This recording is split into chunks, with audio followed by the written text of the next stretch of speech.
An unsuspecting married couple arrives for a picnic in a remote area out in nature. They are serenely enjoying the fresh air and fruit. Suddenly the woman senses that she is about to give birth. Her husband quickly grabs his things and hurries with her to the car. They forget to pick up the blanket and food in their hurry. Meanwhile, the forest's insects continue to live their lives. 3 little ladybugs hatch under one of the leaves and immediately fall to the ground. Their parents fly up to the babies. They teach the children to spread their wings and take to the air. At first, the ladybugs are bad at flying. One of them falls on a rock, legs up. But soon, the babies begin to repeat after their parents and understand better and better how to fly. The family flies over the grasses and the river. Suddenly one of the little ladybugs hears uncontrollable laughter in the bushes and strays away from her family. Her curiosity makes her fly further and further into the forest, following a little fly, which continues to laugh gleefully. The fly sits on a stump, and the ladybug lands next to it and wants to get acquainted. Immediately 4 large flies fly up to them. They surround the ladybug and buzz menacingly. The frightened ladybug jumps up and tries to escape its attackers, but the flies are relentless in their pursuit of the victim. The ladybug does not calculate her strength, hits a rock, and falls into a crevice. One wing falls off. The flies circled over it for a bit longer but soon flew away. The ladybug comes to her senses and tries to fly, but it is almost impossible to do so with just one wing. The evening comes, and it starts to rain. The ladybug gets out of the crevice and calls for help, but no one comes. The lone bug wanders through the open, looking for shelter from the rain. It hides in a sugar box left by people,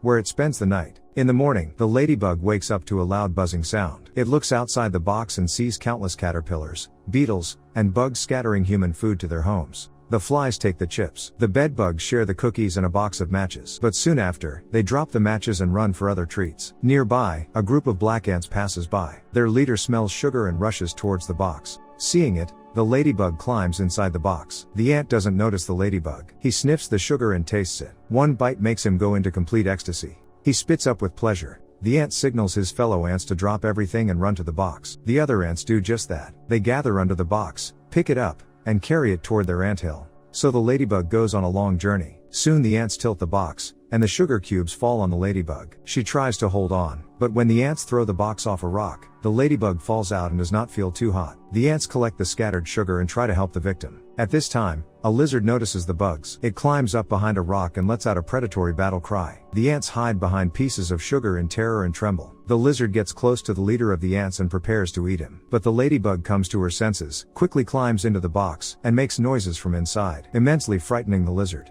The predator runs away and hides between the rocks. The danger has passed. The ants gather around the box and talk to their savior. The ladybug explains that she cannot fly. Then the ants offer her to go to their anthill with them. The procession continues, but now the ladybug sits on top of the box with the leader of the ants, who owes her his life. Once out on a high rock, the leader of the ants sends a signal to the ant colony to wait for them with their precious cargo. Soon the company is spotted by a gang of aggressive red ants. With the look of seasoned criminals, they block the black ants' way and stare sweetly at the sugar box. The leader of the black ants asks his fellow ants to stop. He takes one sugar cube from the box and presents it to the red ants. He then quickly runs away and commands his team to take the box away. The red ants are furious that they didn't get all the sugar. They chase the black ants with their cargo. The black ants notice at the moment they approach a steep slope. They climb up the box, rock it, and push it down. The box quickly descends the slope. The red ants immediately find a discarded soda can. They climb inside and push the can down the slope. The box of black ants and the can of red ants soon fall into the mountain river and move downstream. The red ants are relentless in their pursuit despite the rapids and obstacles. Due to a strong push,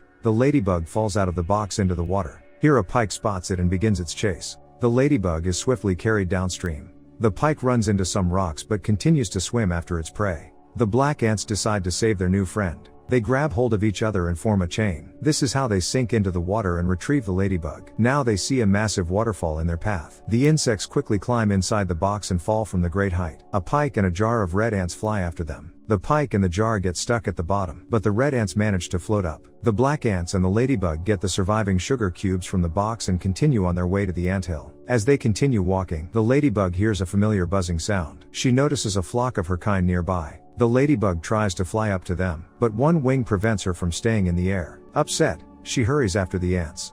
The following day, the red ants catch up with the black ants as they cross the roadway. The black ants take their chances and do not stop despite an approaching car. The leader of the red ants immediately launches a chase, but his fellow ants stay where they are, trembling and scattered. The black ants manage to survive the encounter with the car. Soon they successfully make it to their anthill. The ladybug goes inside too. Everyone is busy here. Each worker ant brings its harvest to the queen. If she is satisfied, she gives one egg. As soon as her uterus tastes the sugar, she goes into ecstasy and immediately lays a bunch of eggs. Meanwhile, the leader of the red ants manages to find the location of the black ants' anthill. He becomes furious and rushes to tell his queen. She orders the red ants to prepare an attack immediately. An entire horde of red ants rushes to the black ant colony, bringing weapons, chestnuts, stones, slingshots, and even bug spray. Night falls. The black ant colony is quiet for now. Everyone is asleep, including the ladybug. She dreams about a family of ladybugs flying serenely over a meadow. The ladybug wakes up from longing for her family and goes to the top of the anthill. Here she discovers that her second wing has begun to grow back. This means that the ladybug will soon be able to fly again. Joy fills her heart. The black ants are awakened in the early morning by a growing buzz. It's a countless army of red ants approaching their anthill. They are already loading ammunition into their slingshots. The ruthless shelling of the anthill begins. The black ants try to defend themselves by dropping cotton swabs, tablets, and salt on the enemy. But the red ants' bombs do much more severe damage. Then the black ants' queen sends the leader and the ladybug to the ant scientist. Upon learning of the problem,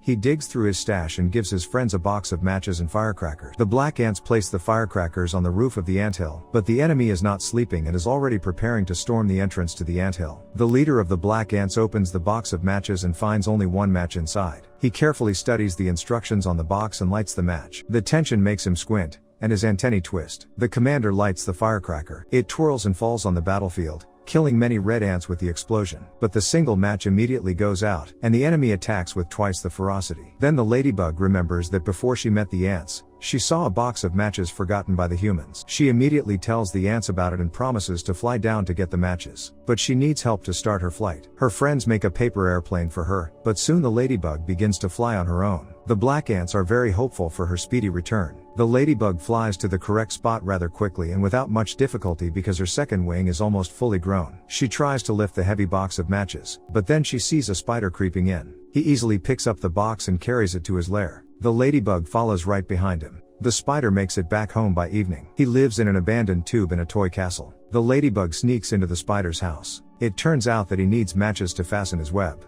But the ladybug doesn't have time to do anything because she is immediately grabbed by a toad watching from behind the window. The ladybug pounces with all its paws and grabs the windowsill, but the toad continues to pull. Thus, the toad collapses the toy castle on itself and dies. The ladybug lies unconscious and again imagines herself flying with her family over the meadows. She soon regains consciousness in the spider's cottage. The spider, grateful for getting rid of the toad, feeds the ladybug and hands her the box of matches with understanding. The ladybug grabs the matches and flies off to help her friends. On the way, she hears the crazy laughter of the flies and sees the flies taunting another ladybug. Then she drops the matches and rushes to deal with the troublemakers. The ladybug diverts attention to herself and rushes towards the highway. A car is just passing by. The ladybug confidently flies towards it and, at the last moment, dives and avoids collision. The flies crash right into the headlight and fall to the ground, immobilized. The ladybug returns to the bug which had been hurt by the flies, exchanges pleasantries with him, and promises to return soon. Grabbing a box of matches, she heads toward the severely damaged anthill. With a victory cry, she flies over the army of red ants and delivers the matches to the top of the anthill. Her friends cheer her on. Now the ants arm themselves with matches and set off all the firecrackers. They twirl,